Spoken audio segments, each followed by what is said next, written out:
Muy buenas tardes para todos. Mi nombre es Tatiana Madrid Díaz. Yo soy analista del Centro Cultural del Banco de la República en Pereira. Quiero darles pues una cordial bienvenida y agradecerles por estar atentos y participar hoy de nuestra programación. El Banco de la República sigue trabajando desde sus casas para llegar la programación amplia y variada a todos ustedes. Entonces, bueno, muchísimas gracias a todos los que nos acompañan a través de Webex y también a través de Facebook. Esta conferencia también se está transmitiendo a través de Facebook, Banrep Cultural Pereira, y allí va a quedar grabada por si en algún momento también la quieren volver a visualizar o la quieren recomendar con alguien más. Bueno, en esta conferencia titulada Jaguar de Pureza, un efímero palenque en Cartago Viejo, estoy segura que vamos a aprender muchísimo, muchos datos sobre la historia de nuestra ciudad. También vamos a tocar temas como la esclavitud, como el palenque Jaguar de Pureza. Vamos a saber, a conocer un poquito sobre este tema, también sobre los primeros asentamientos de la ciudad. Y bueno, ¿quién mejor que el profesor Víctor Zuluaga Gómez para contarnos un poquito sobre la historia? Él que es un investigador y un conocedor de la historia de nuestra ciudad. Entonces, pues quiero darle también una cordial bienvenida y un agradecimiento muy especial al profesor Víctor Zuluaga por acompañarnos, por haber aceptado la invitación a participar de nuestra programación cultural y pues por supuesto por compartirnos un poquito de todo ese conocimiento que usted tiene, profesor. Muchísimas gracias. Antes de darle la palabra a él, quiero contarles un poco acerca de quién es el profesor Víctor Zuluaga. Él es historiador de la Universidad Javeriana. Tiene un magíster en Ciencias Políticas de la Universidad de los Andes, es profesor de Historia de las Universidades Javeriana y la Universidad Tecnológica de Pereira. Es escritor de numerosas obras como La Nueva Historia de Pereira, Historia Extensa de Pereira, Historia de la Comunidad Indígena Chamí, Vida, Pasión y Muerte de los Indígenas de Caldas y Risaraldas, entre otros textos. Y es condecorado con la Gran Cruz de Risaralda. Profesor Víctor, nuevamente muchísimas gracias por acompañarnos y bueno, en este momentico ya le doy la palabra para que se conecte con el público, para que nos empiece a contar un poquito sobre esta maravillosa historia. Bueno, y a todos les recuerdo que también tenemos habilitado el chat por si en algún momento tienen algún aporte, alguna inquietud, con todo el gusto pues estaremos atentos a resolverlas. Entonces ahora sí, profesor, le doy la palabra con todo el gusto. Muchas gracias, Tatiana. Muy buenas tardes. Vamos a abordar el tema del palenque, que se dice que fue un palenque efímero porque realmente fue muy poco el tiempo que estuvo o que sí, tuvo realmente de vida, porque fue rápidamente capturados pues todos los integrantes de ese grupo de esclavos que se fugaron de Cartago y llegaron aquí a la parte de Cartago Viejo. Lo que tenemos que primero recordar es que Cartago Viejo, que estuvo fundado aquí desde 1540 por Jorge Robledo, eh, tuvo una vida activa hasta, podríamos decir nosotros, año 1630. Quiere eso decir que cuando uno ya comienza a revisar los documentos, encuentra que a partir de esa época, el último alcalde que hubo, eh, un González, el alcalde ordenó a todos los habitantes o todos los habitantes, sí, habitantes de la ciudad, del pueblo, que regresaran otra vez y rehicieran sus casas porque habían abandonado completamente la ciudad. Estaba totalmente abandonada. Y podríamos sin duda decir que a mediados ya de ese siglo XVII, es decir, 1650, ya no existe como tal, está totalmente abandonada Cartago. Otra cosa es que se dice que en 1692 se trasladaron los últimos utensilios de la iglesia que había y fueron trasladados a Cartago actual. Pero eso simplemente fue un acto, un ritual, pero que, repito, ya la ciudad había sido abandonada totalmente. Y fue abandonada en la medida que la actividad minera de tanto de esta zona, había una mina importante en la base del Cerro de San Francisco, en las Quebradas, pero también la minería que había en la zona de Anserma, el territorio de Anserma, en Arma, todas esas explotaciones le daban vida a Cartago, tanto que hubo una casa de fundición que operó aquí en Cartago Viejo, en donde está hoy Pereira. Pero cuando ese oro comienza a escasearse, entonces ya los españoles, que tenían al fin y al cabo algunos indios bajo su mandato, las encomiendas que había, eran muchísimas encomiendas de los quimbayas, los indígenas de Pindaná de los Cerrillos, de Consotá, los Pión, los Vía, los Tanambí, los Talaquí, sí, toda una cantidad de grupos indígenas que finalmente fueron también desapareciendo a tal punto que cuando en 1627 llegó el último oidor Lesmes de Espinosa a esta región a revisar la situación de los indígenas, él deja en su informe claro que ya eran muchos más los indígenas que habían desaparecido, que ya no estaban en sus territorios que los que había. Luego ya eso también era otra razón para que los españoles emigraran, buscaran otro sitio diferente para su establecimiento y entonces comienzan a buscar a orillas del río La Vieja, en la zona que llamaban en esa época las sabanas. Allá comenzaron a llegar y allá se consolidó esa nueva población. Allí en esa nueva población, y teniendo en cuenta que lo que hoy es Cerritos hacía parte también de esa jurisdicción, pues fue creciendo haciendas dedicadas al cultivo de la caña de azúcar, al tabaco, al cacao y ganadería.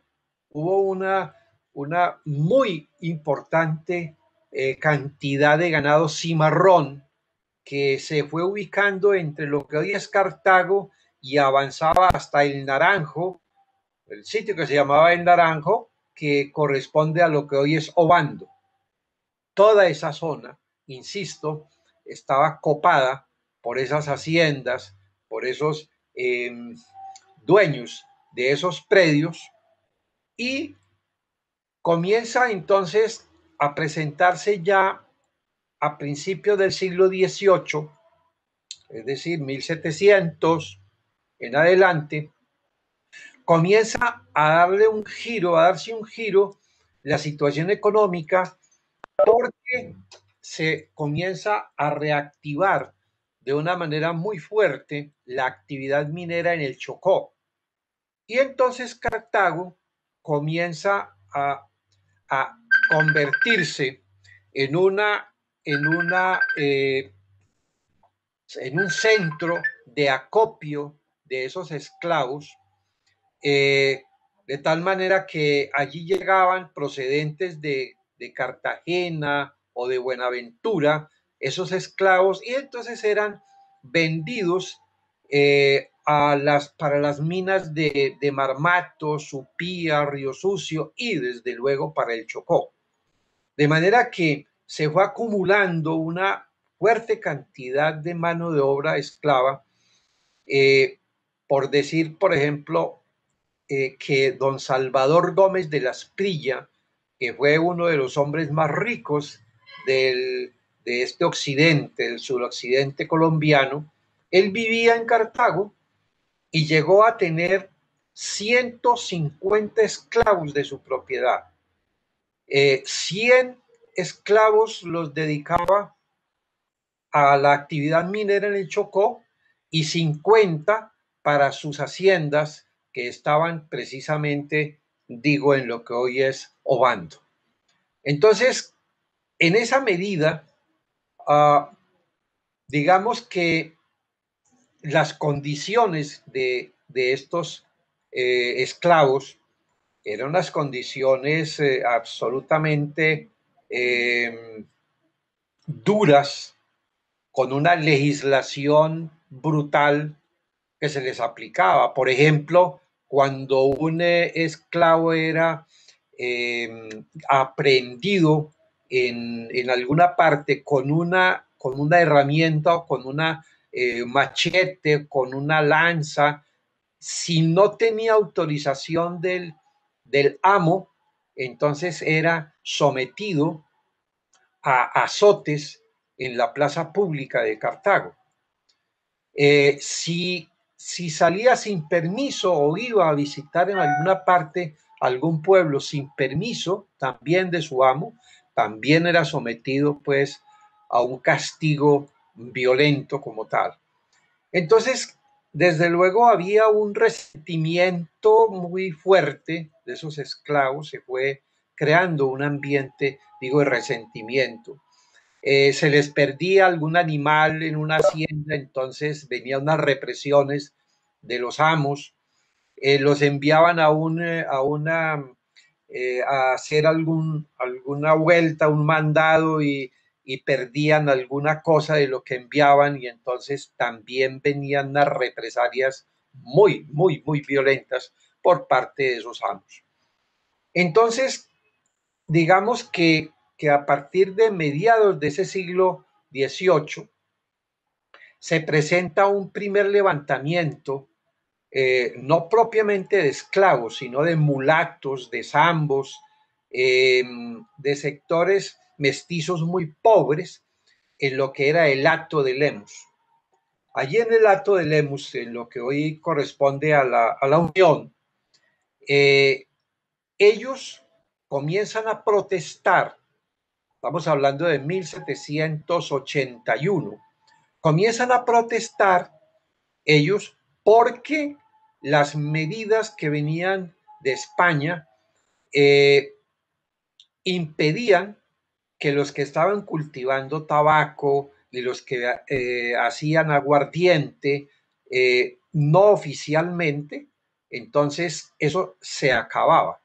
Toda esa actividad, tanto del tabaco como del aguardiente, comenzó a ser un monopolio absoluto del gobierno y eran muchas las familias en esa zona que vivían de esa fabricación, de esa producción del tabaco y que lo vendían, desde luego, sin pasar por los controles gubernamentales.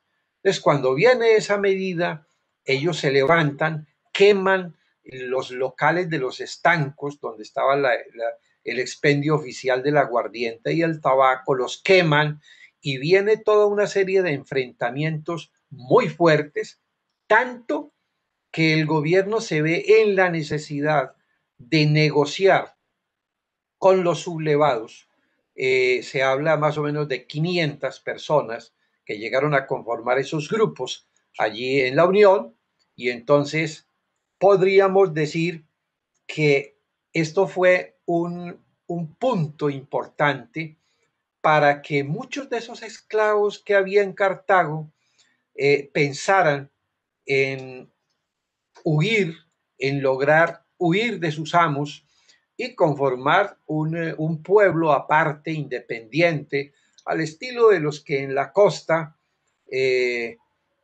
florecieron, muy alejados de las ciudades, y entonces esa era la aspiración que ellos tenían, de huir y de consolidar un pueblo liberándose completamente de ese yugo de esos amos esclavistas. De manera que hubo un esclavo en particular que había sido comprado por don Mariano Ormaza y Matute. Este esclavo que era había sido comprado en Cúcuta, era un joven relativamente de 28 años, pero que don Mariano, su amo, lo había nombrado capitán de los esclavos. Ese carácter de capitán de los esclavos le daba una facilidad a él para poderse desplazar por los distintos pueblos, por las haciendas, porque tenía un salvoconducto y entonces eso le permite entrar en contacto en determinado momento con una indígena que hay en Pindaná de los Cerrillos, María Arcos. Y resulta que él le prestó en determinado momento a ella una pequeña plata y entonces el esclavo le plantea la posibilidad de que ella los guíe hacia un sitio muy alejado de Cartago para poder consolidar allí ese sitio que soñaban de libertad. Entonces, efectivamente, Prudencio, que era el nombre del esclavo, comienza a organizar, a llamar a los esclavos conocidos, los que trabajaban en una mina de sal, la famosa mina Barberi, los que trabajaban en otras haciendas ganaderas, y logró reunir 27 en total esclavos y esclavas, algunas que eran compañeras o esposas, otras comprometidas. En total son 27 personas. Y él organiza entonces esa fuga a la altura del mes de agosto. Definen que van a salir una tarde desde el sitio de la isla, allí en Cartago, sitio que todavía se encuentra allí, porque ese era el sitio de procesamiento de la caña del amo de don Mariano Ormaza y Matute. De manera que el 18 de agosto convienen en que salen de allí, en las horas de la tarde cruzan el río, llegan a Pindaná de los Cerrillos y allí entonces María Arcos les permite o les da un sitio especial para que pasen la noche y al otro día, muy madrugados, ella le dice a otro indígena, a Pedro Yara, que los conduzca a ese sitio por el río Tuna hacia arriba, en una quebrada en donde decía que podían encontrar oro y al extraer el oro podrían comprarle la libertad a sus amos. Esa era más o menos la versión que ellos tenían, que querían era finalmente conseguir el oro para poder conseguir su libertad. Entonces ellos llegan allá y ¿cuál es el sitio? El sitio es exactamente en la desembocadura de la quebrada de Egoyá al Otún. Diríamos nosotros que hoy lo que corresponde a Turín. Ahí en esa zona de Turín, pues hay una parte que es muy de una falda importante. Entonces ellos lo que hicieron fue hacer un pequeño camino desde abajo de la orilla del río hasta lo que es la parte de Turín y allí comenzaron a hacer sus labranzas y a hacer sus cosas, etc. Pero a la altura, eso fue el 28 de agosto, pero a la altura del mes eh, de octubre, es agosto, septiembre, octubre, en octubre, los amos de esos esclavos, previa información del alcalde indígena de Pindana de los Cerrillos, que los delató porque le dio temor que tomara represalia a las autoridades de Cartago, y entonces finalmente llegan por ellos. Los esclavos tenían, la única arma que tenían era una escopeta de Fisto, dice en los documentos, toda mogosa, es decir, una cosa absolutamente inservible. De resto eran machetes, lanzas para trabajar, asadones, de manera que no fue tan complicado pues la captura que hacen en octubre, los regresan a Cartago y entonces los llevan obviamente a la cárcel. Finalmente los condenan a, a los promotores más importantes, a Prudencio, por ejemplo, lo condenan a 8 años de trabajo forzado en Cartagena, tienen que llevarlo hasta Cartagena, y a otros dos, que fue Andrés Atanasio y Juan Manuel, que también los condenaron a ir hasta Cartagena, pero uno de ellos muere en Bogotá, en Santa Fe de Bogotá, no alcanzó a llegar, estaba ya muy viejo, y el otro se enloqueció. El resto de esclavos fueron sometidos a castigos de 200 azotes en público y quedaron en tales condiciones, tan deteriorados, tanto mujeres como hombres, que finalmente los dueños de los esclavos demandaron al gobierno por la manera abusiva como habían procedido con esos esclavos, a tal punto que los habían dejado, como dicen ellos, completamente inservibles. Entonces viene una demanda porque además de habérselos entregado de una manera inservible o inservibles totalmente, además tenían que pagar una cuota para poder pagar todo lo que había sido la comisión de rescate, el envío hasta Cartagena. Todo eso lo tenía que costear los amos, y entonces hicieron pues una tributación para ellos, y repito, ellos rechazan eso y se produce una demanda y una confrontación entre abogados que va a durar más o menos 3 o 4 años. Tanto la indígena como el indígena Pedro Yara, que fue el que los acompañó, como María Arcos, ellos fueron capturados también y llevados a la cárcel, a la Real Cárcel de Cartago, pero por ser indígenas ellos eran considerados menores de edad, y entonces por ser menores de edad ellos tenían derecho a que se les nombrara un protector de menores, y ese protector de menores lo que hizo fue defenderlos ante la justicia y lograr que efectivamente los liberaran, que no los castigaran de la manera como habían castigado a los esclavos.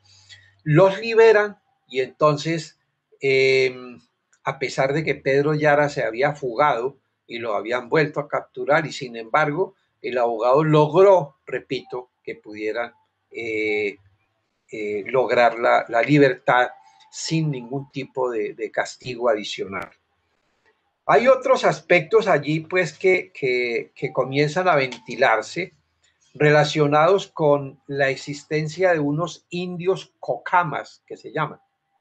Los indios cocamas, decían, eran indios infieles que vivían en toda esta parte de esta montaña, de esta selva, porque Cartago Viejo o esta zona de Pereira quedó completamente absorbida taponada por la selva después de ser abandonada la ciudad, y entonces decían que algunos indios no querían someterse a estar en el resguardo de Píndana, en los Cerrillos, y entonces resolvían estar eh, en estas zonas viviendo de cacería, pesca y recolección.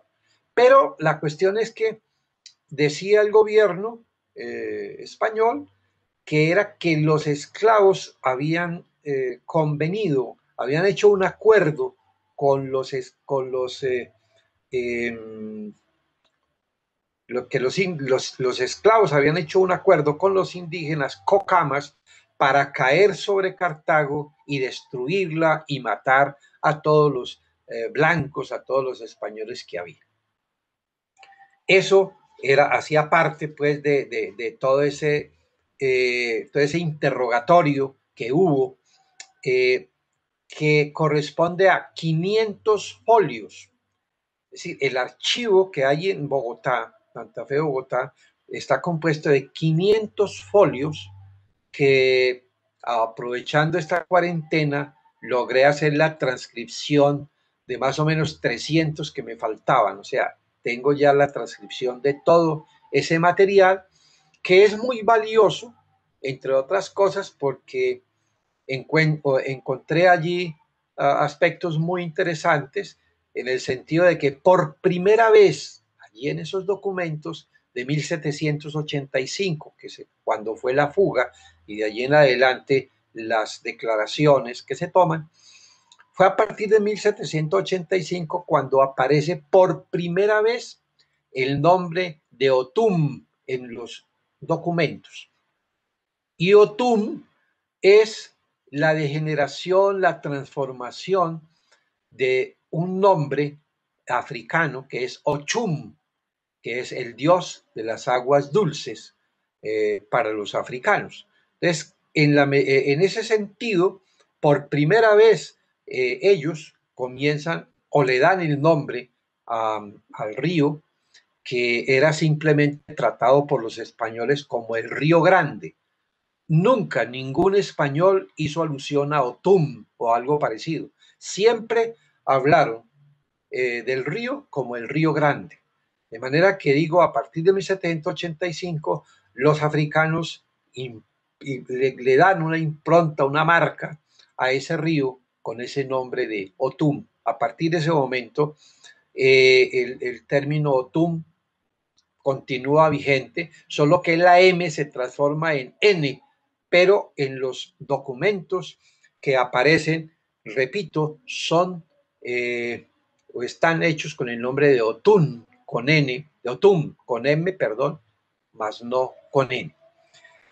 Yo quisiera dejar allí para ver si hay preguntas, si quieren que se explore un poco más sobre algún aspecto o simplemente algunas inquietudes que puedan tener algunos de los que están allí pendientes. Aquí tenemos en pantalla eh, un mapa en donde se puede ver perfectamente lo que es, oh, que está muy, no está muy, está como borroso. El, el, aquí está,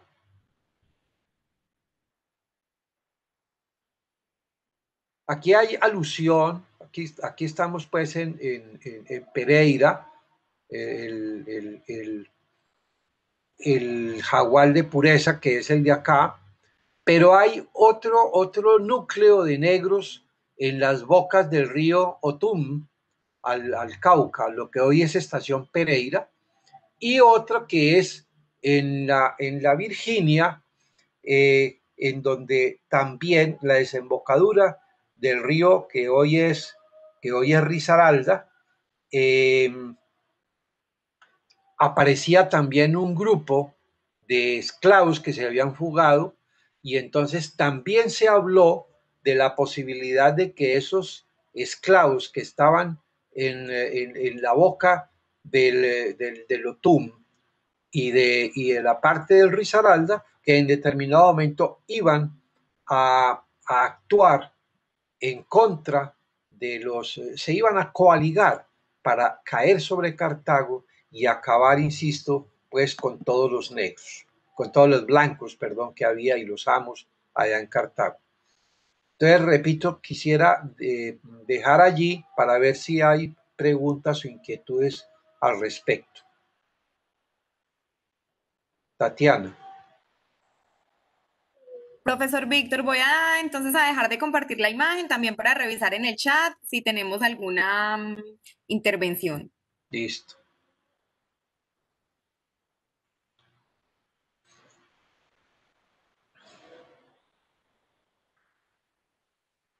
Igualmente, pues les recuerdo, si desean habilitar el micrófono y participar, también lo pueden hacer. Bueno, por acá por el chat de Webex no tenemos ninguna inquietud y a través de Facebook el señor Alberto Arroyave nos dice, mil gracias, muy importante para mí, ya que solo me pude conectar hasta ahora y el tema es muy interesante. Bueno, porque él nos preguntaba si la conferencia va a quedar grabada. Entonces, pues aprovecho y les recuerdo a todos que efectivamente esta conferencia queda en el Facebook Banrep Cultural Pereira. Allí la pueden visualizar nuevamente o compartirla con otras personas. Profesor, por ahora no tenemos entonces inquietudes. Bueno, listo.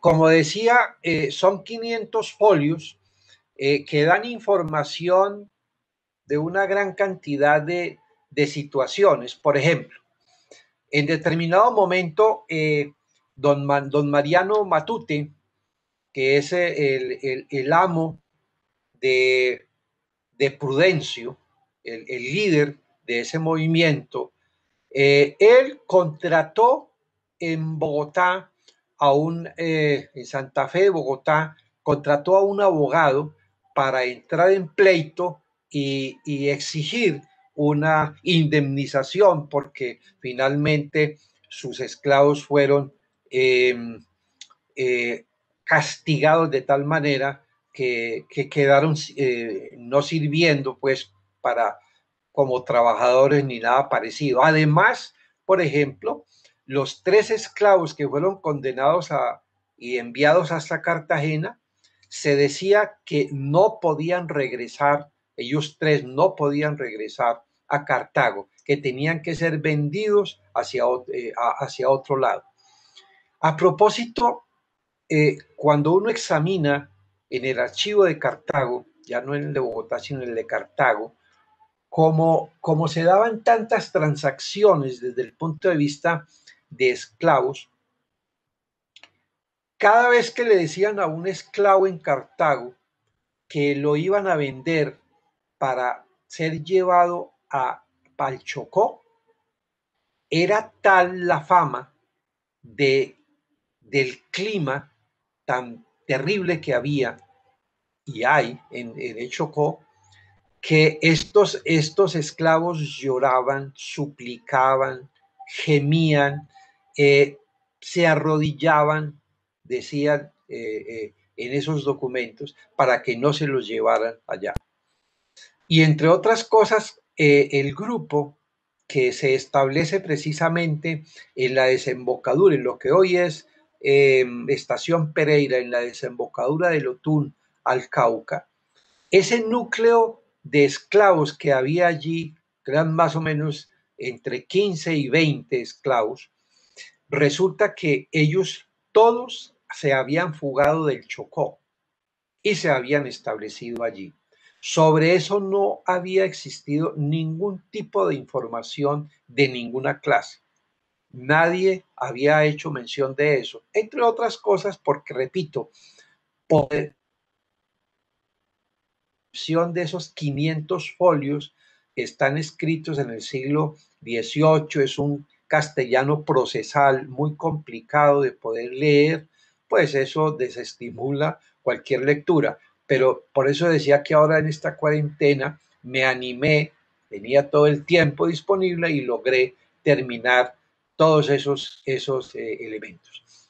El otro esclavo o el otro núcleo que se establece en la desembocadura del Risaralda al Cauca es un esclavo llamado Juan José, que fue capturado en Cartago, porque él llegó hasta Cartago y resulta que lo capturaron, no tenía permiso del amo, y al capturarlo, entonces él relata que él se había fugado de Buga en un botecito que encontró a orillas del río y comenzó a ascender y ascender hasta llegar a la boca del río Risaralda hoy, y que allí había unos esclavos que tenían una especie de palenque, de sitio apartado, alejado completamente. Y él se involucró con ellos, pero dice también en sus declaraciones que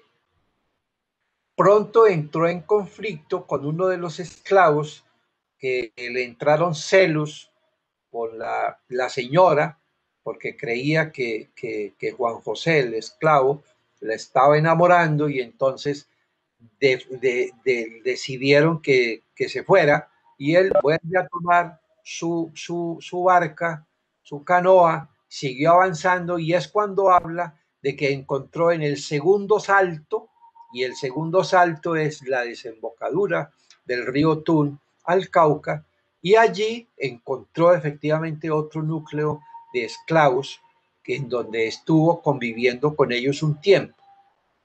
La cuestión no es muy clara porque finalmente todos esos 500 folios están concentrados en lo que fue esa huida de esos 27 esclavos de Cartago, pero es muy poca la información que hay en relación con ese palenque que hubo allí en lo que hoy es la Virginia, y ese palenque también que podría ser de Estación Pereira. Muy, muy poca información.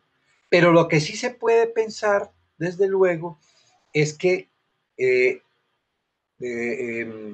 Prudencio, este esclavo, el líder, había tenido contacto con estos esclavos para que en determinado momento, coaligados ellos con los de Lotún, más los de Risaralda y los indios Cocamas, efectivamente llegaran a Cartago, caer sobre Cartago y producir, pues desde luego, la muerte de muchos de los amos, como algunos de ellos alcanzaron a decir en sus declaraciones. Recordemos que ellos, los esclavos, eh, tenían unos días en donde los fines de semana ellos podían y practicar sus rituales tradicionales, y entonces era en esas especies de francachelas que ellos realizaban, pero que nombraban especies de autoridades para ellos. Eso fue lo que facilitó también en gran medida la labor de Prudencio para lograr convocar a estos esclavos y entonces venderles la idea de salir y conformar ese palenque que llamarían ellos jagual de pureza. Porque uno en los textos anteriores, hay una profesora de la Universidad del Valle que es la que aborda el tema del palenque de Goya, pero realmente Palenque de Goya es un nombre que no es dado por los esclavos. Ya en el momento en que uno comienza a revisar de una manera pormenorizada esos documentos, el nombre que le dan ellos es de jagual de pureza. No sé si alguien se anima a hacer una pregunta o alguna inquietud. Sí, profesor Víctor, por acá en el chat tenemos una inquietud del señor John Agudelo. Él nos pregunta, ¿se sabe de qué etnia africana venían esos esclavos que se fugaron? Bueno, en la documentación no habla de ninguna manera de la procedencia de ellos. Lo único que hace alusión es si había nacido en Cartago, si venía de Cúcuta, si venía de un sitio o de otro, porque había unos de Ibagué, que habían nacido en Ibagué, otros en Cartago, otros en Cúcuta, que era precisamente Prudencio, pero la etnia como tal no. Se podría decir, por ejemplo, que cuando uno habla de Ochum, del dios Ochum, entonces había, por ejemplo, yorubas, eh, pero realmente hay una amalgama muy grande de, de esclavos procedentes de distintas regiones africanas, y obviamente había un veto hacia los esclavos que venían de Malí, de la región de Malí. Ellos hablaban mande, por eso se le decían mandingas. Y mandingas, dentro de la eh, fantasía y las leyendas paisas, mandingas era un ser casi diabólico, satánico. Lo asustaban a uno hablando de que se lo va a llevar el mandingas, etcétera, porque finalmente pues se consideraba que el negro africano era una especie como de demonio, de salvaje, etcétera. Y entonces a esos esclavos, insisto, no había una orden del rey para no dejarlos introducir en América, porque tenían una condición muy especial, y es que ellos eran musulmanes. Ellos tuvieron un contacto muy fuerte con los indios, con los árabes, y entonces los árabes les vendían telas, sal, y los mandingas les compraban con oro porque tenían muchas minas de oro. Entre otras cosas, los mandingas, el territorio mandinga, eh, llegó a tener a la altura del siglo XII un apogeo extraordinario con un rey, Sunjata Keita. Fue un rey muy poderoso y un imperio con una tecnología que no la tenía Europa. Para decir, por ejemplo, que ellos tenían un ministro de aguas para poder controlar las aguas del Nilo y otros ríos, controlarlos en la época de subienda y de sequía. Tenían unos controles muy grandes de esos ríos, y, repito, desde el punto de vista de trabajo en la minería, tenían unos desarrollos impresionantes. Mientras Europa estaba en la Edad Media, oscura Edad Media, en Malí, el reino de Sunjata Keita en Malí tenía, repito, unos desarrollos inimaginables que desafortunadamente no, no se han recuperado. Muy pocas las personas dedicadas a recuperar efectivamente ese tipo de aportes y ese tipo de desarrollos que tenían, digamos, en el caso los africanos. En el caso, por ejemplo, de los mandingas, en Tadó había un núcleo que habían traído de contrabando, y fueron esos mandingas los que hicieron que los Embera Chamí, cuando entraron en contacto con ellos, los Embera fueron llevados a que trabajaran la tierra en Tadó para cultivar y proveer de comida a los esclavos. Entonces se juntaban los fines de semana con estos esclavos, y se apropiaron los Embera Chamí de una práctica que tiene un origen árabe, como es la ablación del clítoris, la mutilación genital del clítoris en la mujer. Para la mujer se practica no como una costumbre propia de los Embera Chamí, sino como una apropiación que hicieron de esos esclavos, repito, mandingas que estuvieron viviendo, trabajando en las minas de Tadó. Desde allá viene esa práctica y esa apropiación. Lo mismo, por ejemplo, que el bastón que utilizan los jaibanás, los sacerdotes, los curanderos en el chamí, ese bastón es un legado también africano que ellos utilizaban para realizar sus rituales.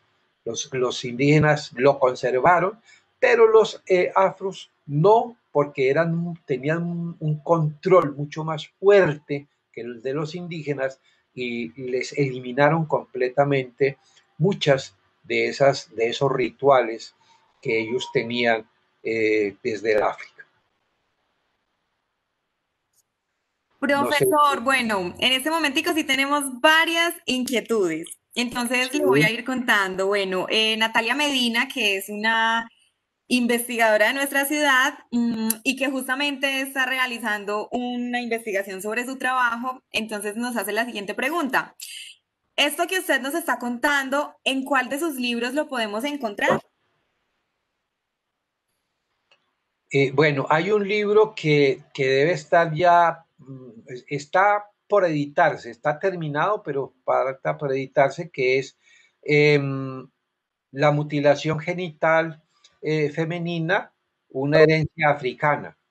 Ese es un texto que escribí y que me costó mucho tiempo poder explorar porque fue sumergirme en los archivos tanto de la comunidad indígena del siglo XVII, XVIII, qué pasaba en esa época, los corregidores de indios españoles, cómo les cobraban el tributo, etcétera.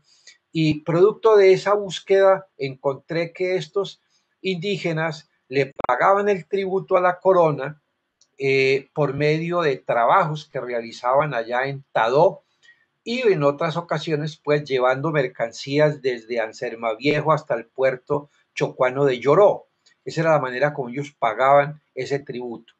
Y también encontrarme otros documentos en donde acusan a un minero español de introducir esclavos de procedencia de Malí en Tadó y entonces eso les permitió hacer pues clic entre lo que era la práctica de la mutilación genital entre los árabes y africanos también. En África en este momento, producto de esa influencia árabe, son muchos países en donde se sigue practicando la ablación del clítoris, la mutilación genital, y en el caso de Colombia, en el único sitio donde se practica es precisamente entre los Embera Chamí. De manera que la historia, cuando decían, pues los indígenas dicen que es una práctica de ellos, que no lo es, y a otros sostienen que fue una práctica introducida por las monjas de la Madre Laura, que tampoco es. Entonces realmente es una herencia africana que tiene una explicación, porque los emberas siguen siendo cazadores, pescadores y recolectores. Entonces, si uno mira lo que era antiguamente Arabia, pues las personas salían del desierto a buscar la ciudad, duraban 8, 15, 20 días con sus camellos cruzando el desierto. Y en el caso del Chocó y del occidente de Risaralda, con los Embera Chamí, pues también hay una situación y es que ellos son cazadores, pescadores y recolectores. Yo llegaba en algunas ocasiones a un tambo indígena y preguntaba, ¿dónde está Manuel? Y me decían, no, ese salió hace 15 días detrás de una tatabra o de cualquier otro animal. Entonces, explica uno allí que una actitud que tomaba el árabe para irse y abandonar su casa 20 días, un mes, 2 meses, entonces se aseguraba de que su mujer no le fuera a ser infiel y entonces practicaban la infibulación, que era prácticamente sellarle completamente la vulva. En el caso de los chamí, pues no se llega a ese extremo, pero por lo menos entonces se le quita el clítoris con el fin de que ellas no sientan ningún placer y no se muevan, no se contorsionan, porque alrededor de eso hay un mito que si se mueven, el mundo se puede acabar porque el dios Carabí tiene en sus 3 dedos aquí 9 mundos y se desequilibra todo eso. Pero eso sería pues como parte de otra charla sobre la cosmogonía en Vera. Bueno, muy interesante información. A través del Facebook, el señor Adalberto Arroyave nos hace 3 preguntas. La primera es, ¿existe registro de la existencia de un palenque en la desembocadura de la quebrada de Goyá en el río Otún? Usted me dirá si le leo las 3 preguntas de una vez, profesor. No, O una por una. una por Y una. Listo. claro, no, de hecho, cuando hablamos de la desembocadura del Egoyá al Otún, hay 500 folios de lo que fue eh, palenque, que repito, no es palenque de Goya, sino jagual de pureza. Claro, toda esa información hace parte de esos 500 folios que están en el Archivo General de la Nación. Cuando uno va a Bogotá, al Archivo General de la Nación, por lo menos hace 20 años, leer en los lectores, sus computadores, poder leer esos documentos era imposible porque la calidad de sus aparatos era muy precaria. Pero afortunadamente, dándose un golpe de pecho, el gobierno holandés regaló, financió la filmación, la fotocopia de todos los documentos que había sobre esclavitud y entonces hoy en día puede uno acceder a ellos y ya en un computador de una muy buena resolución puede uno hacer ese ejercicio de transcripción de una manera más clara.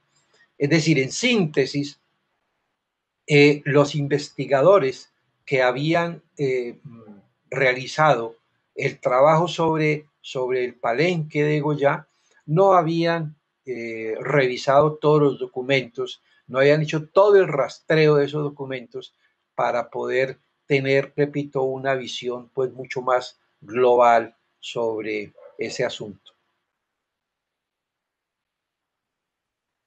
La siguiente pregunta que él nos hace dice, entonces Jaguar de Pureza era el palenque de Goya. Exacto, el nombre dado por los esclavos y que aparece desde luego en los archivos es Jaguar de Pureza. Otra cosa es que el sitio haya sido la desembocadura de Goya en el río Otún, pero el nombre como tal que hay que reivindicar es Jaguar de Pureza.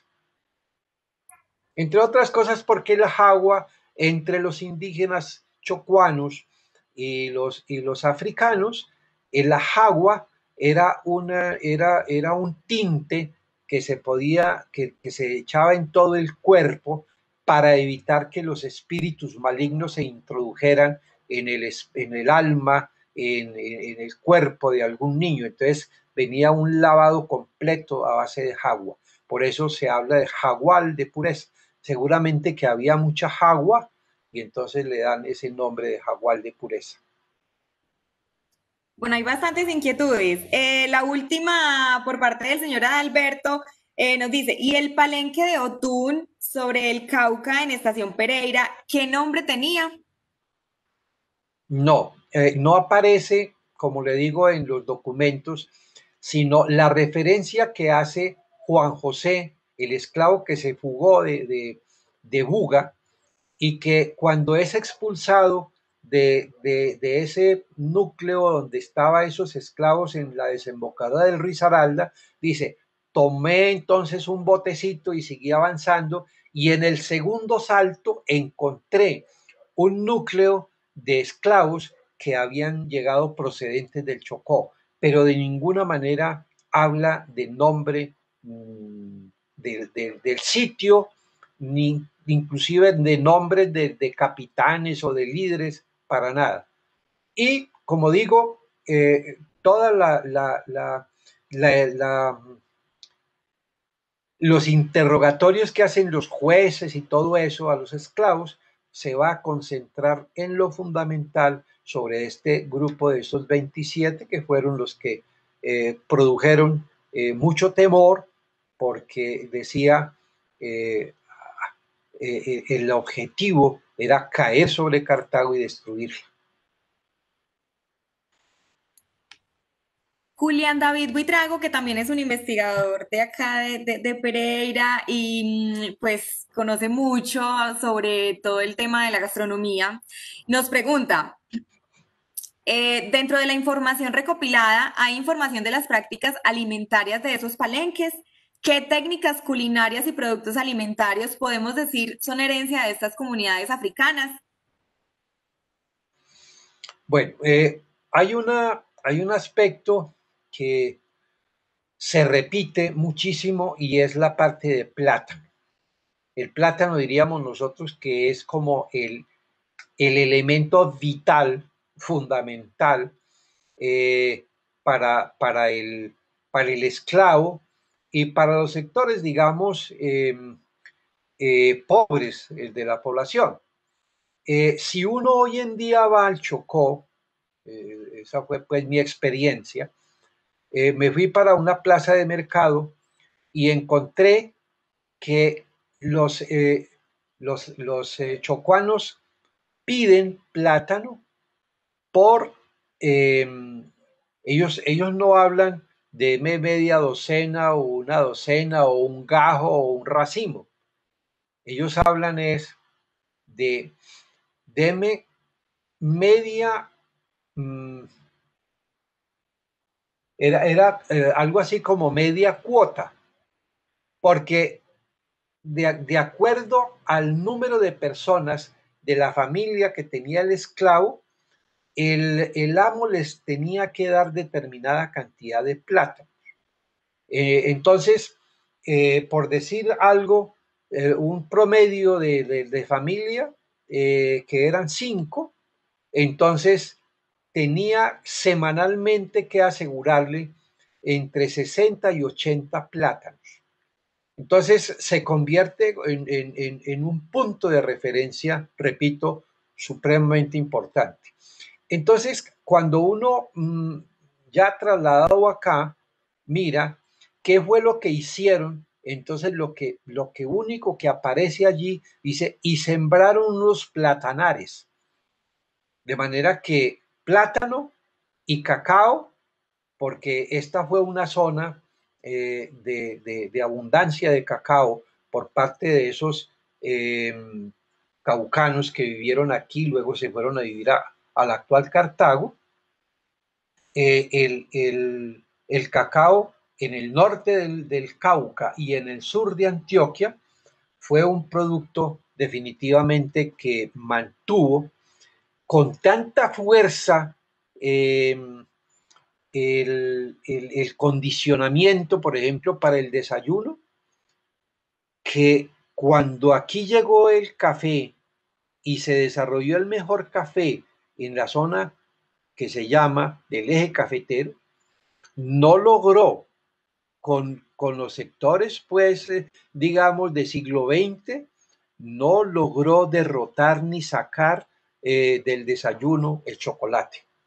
El café comenzó a introducirse como chaqueta o como una cosa adicional, pero en lo fundamental, quienes crecimos en el siglo XX, todos los días, cuando hablamos de sur de Antioquia y norte del Cauca, es cacao y arepa, chocolate y arepa. Entonces yo diría que esos dos productos fueron, digámoslo, muy importantes dentro de esa gastronomía para el caso del africano. Porque finalmente lo que eran otros productos procedentes del África o que tenían las posibilidades de desarrollar, pues se desarrollaron en la costa atlántica. En la costa atlántica es muy usual el ñame, por ejemplo. Aquí no fue posible eso.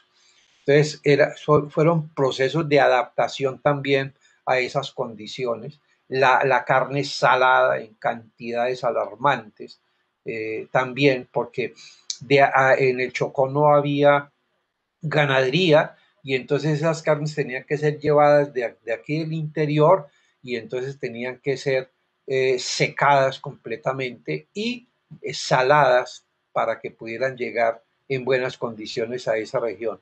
Recordemos, el queso también es salado totalmente y tanto que los chocuanos, por ejemplo, todavía utilizan el queso frito. Ellos fritan el queso para podérselo comer porque es muy duro y salado. Entonces, lo mejor es proceder a fritar queso frito.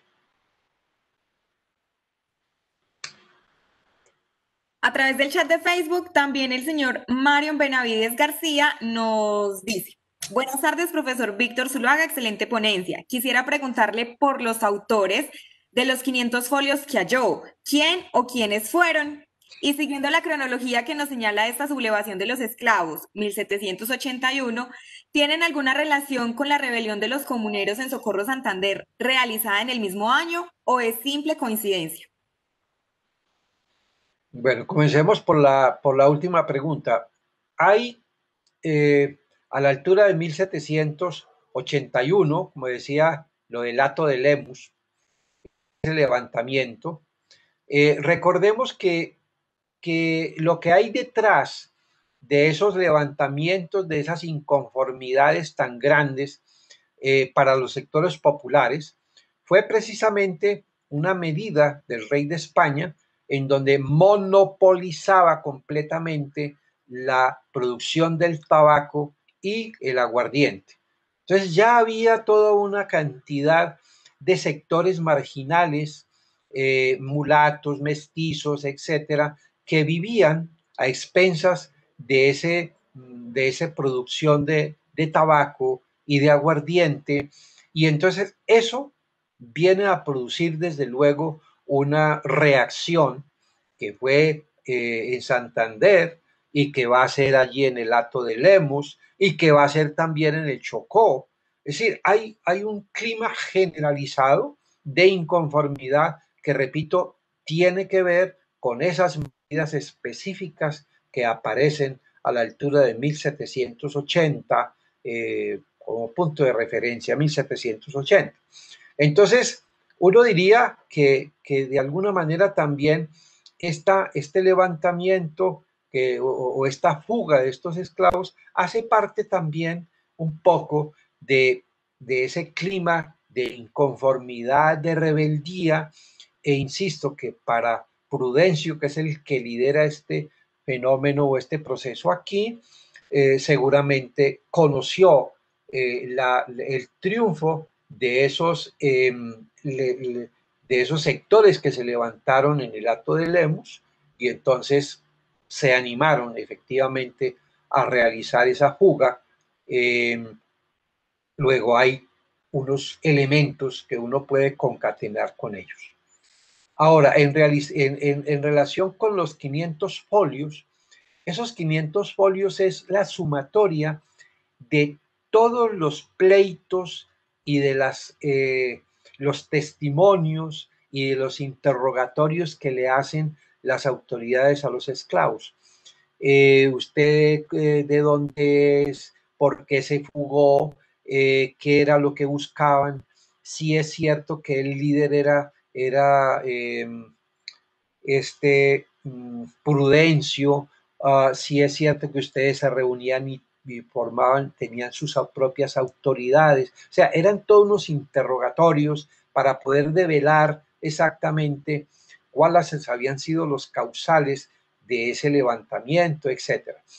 Preguntas como, por ejemplo, ¿y ustedes cuando estaban allá qué pensaban hacer? ¿Si pensaban caer sobre Cartago? ¿Entraron en contacto con los indios cocamas o no? ¿Con quiénes más entraron en contacto? ¿Cuáles fueron las razones para que ustedes se fugaran? Entonces ahí comenzaban a decir, no, pues es que yo en determinado momento me fui a traer un animal y entonces se me fugó y me dio miedo de que el amo tomara represalias y que me castigara y entonces resolví fugarme. Entonces, son toda una cantidad, incluso hay documentos en donde, repito, habla de la contratación que hace el abogado en Santa Fe de Bogotá, don Mariano Ormaza y Matute, la enfermedad de ese abogado en Cartago, de este doctor Escobar, que era un abogado de Santa Fe de Bogotá, se enferma y tuvieron que traer de Bogotá un médico, porque me imagino que en esa época, 1785, los médicos se podían contar con los dedos de la mano. Y uno lee, por ejemplo, el médico dice, el doctor fulano de tal, por autoridad pontificia, es decir, los títulos de médico eran validados por el pontífice de Roma. O sea, eran unas cosas pues absolutamente increíbles que uno encuentra dentro de ese tipo de documentos. Encuentra uno de todo. Por ejemplo, se podía uno dar cuenta cuáles eran los hacendados, cuál era el capital que tenían, porque de acuerdo al capital, entonces tenían que pagar los impuestos para la captura de sus esclavos. Toda una información, la ubicación de sus haciendas, qué cultivaban, todo ese tipo de información está ahí para los investigadores. Profesor, por acá tenemos otra inquietud de parte de Lorena Ibargüen. Ella nos dice, quisiera saber si existe alguna relación entre Guadalupe Zapata y el resto de los africanos que hacen parte de sus relatos. ¿Sabe su procedencia, motivo y tiempo de llegada al territorio pereirano? No, digamos de Guadalupe Zapata, se supone que es una de las primeras personas de afro que llega a establecerse acá. Recordemos que a Pereira comienzan a llegar desde 1858.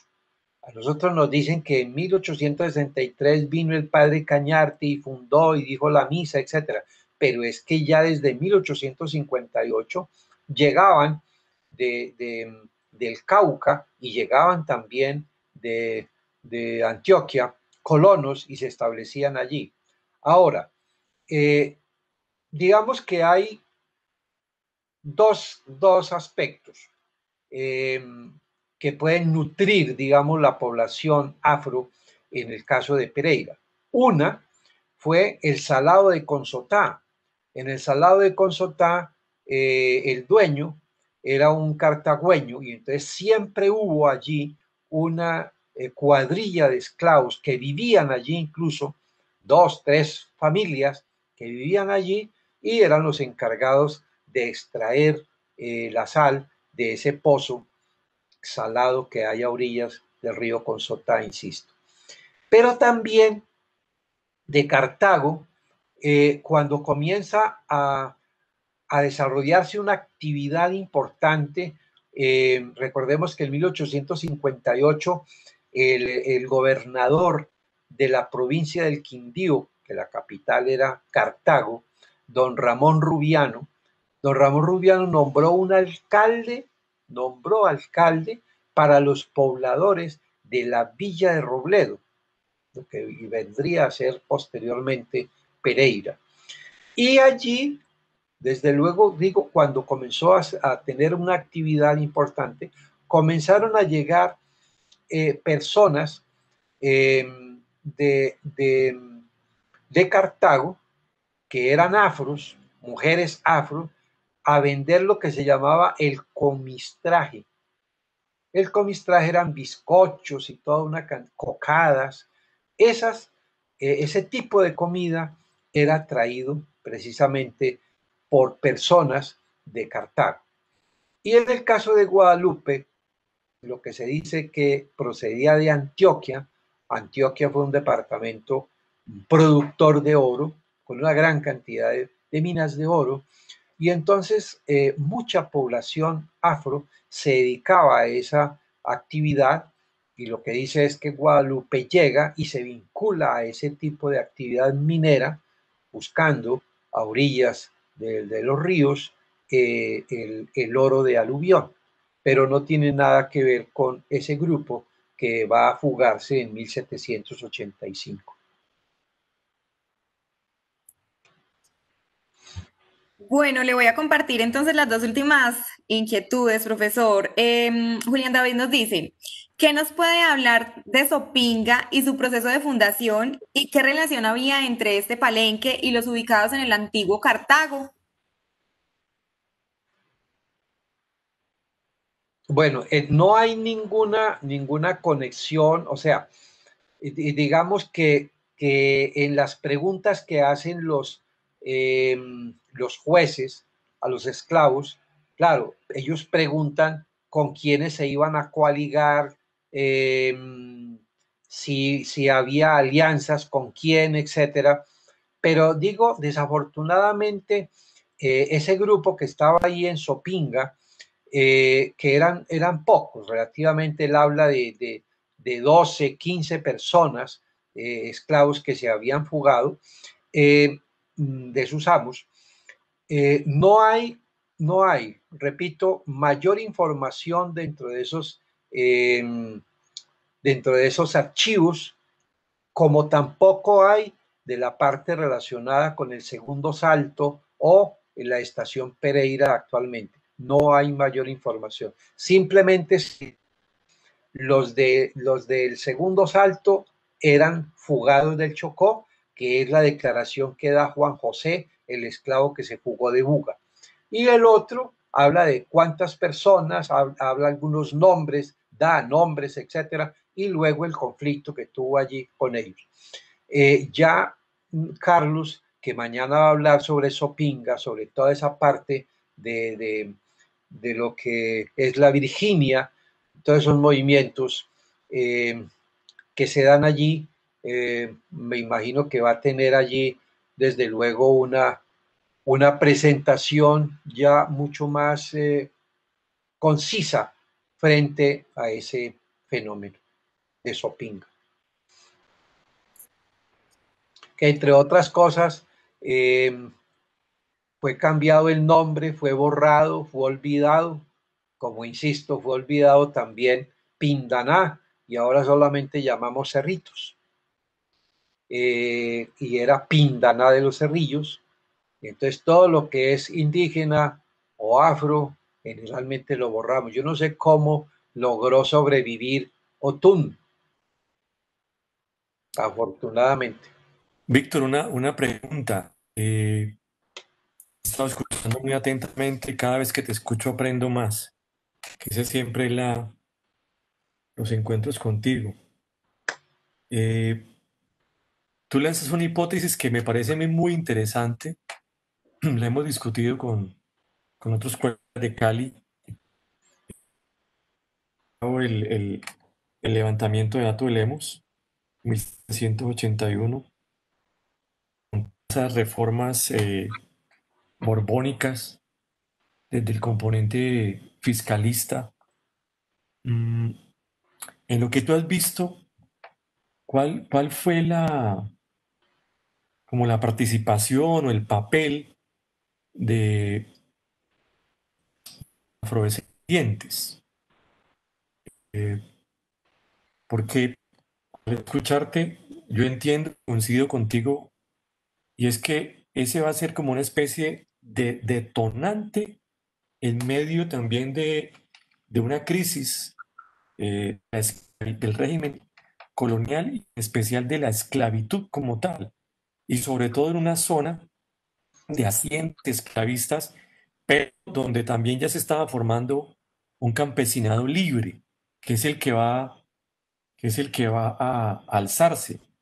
Y dentro de ese campesinado libre he visto, por los trabajos de Germán Feijó especialmente, que ya habían es decir, ya habían personas negras que habían comprado su libertad. Eso es mucho antes de las reformas de 1821.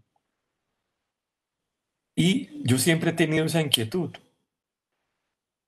El papel de mulatos, de personas negras en esos alzamientos contra las reformas borbónicas entre el Hato de Lemos y Cartago, que indudablemente va a contagiar, puede ser un anacronismo mío, pero va a influenciar esos procesos de cimarrón que se van a suscitar aguas abajo del río Cauca, o sea, toda la cuenca del Cauca, como trataré yo mañana de explicar.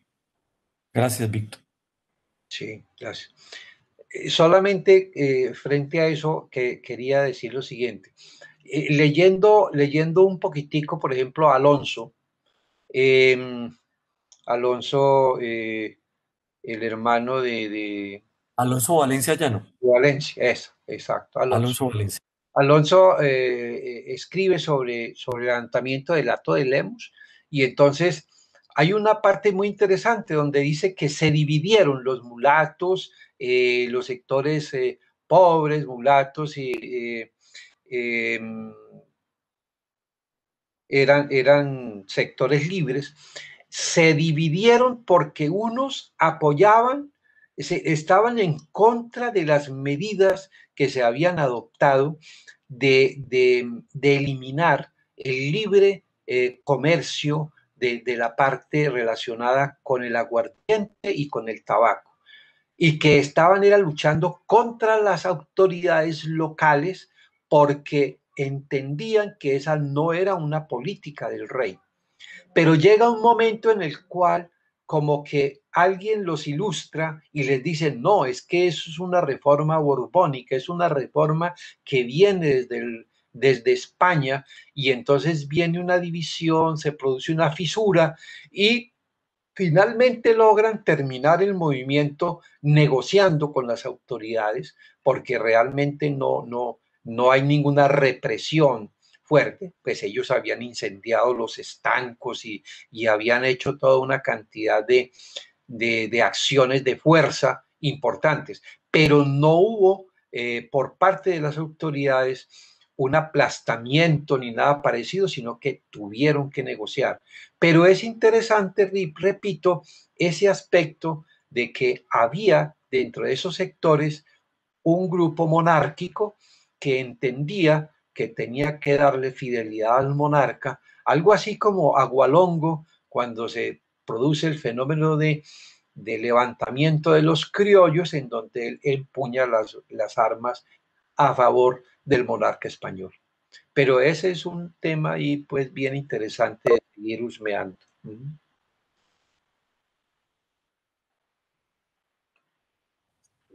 Bueno, ya. Muchas gracias, Profesor, Víctor. pues por acá no tenemos más inquietudes en el chat, pues nos dicen que muchísimas gracias, excelente charla, igual a través del Facebook.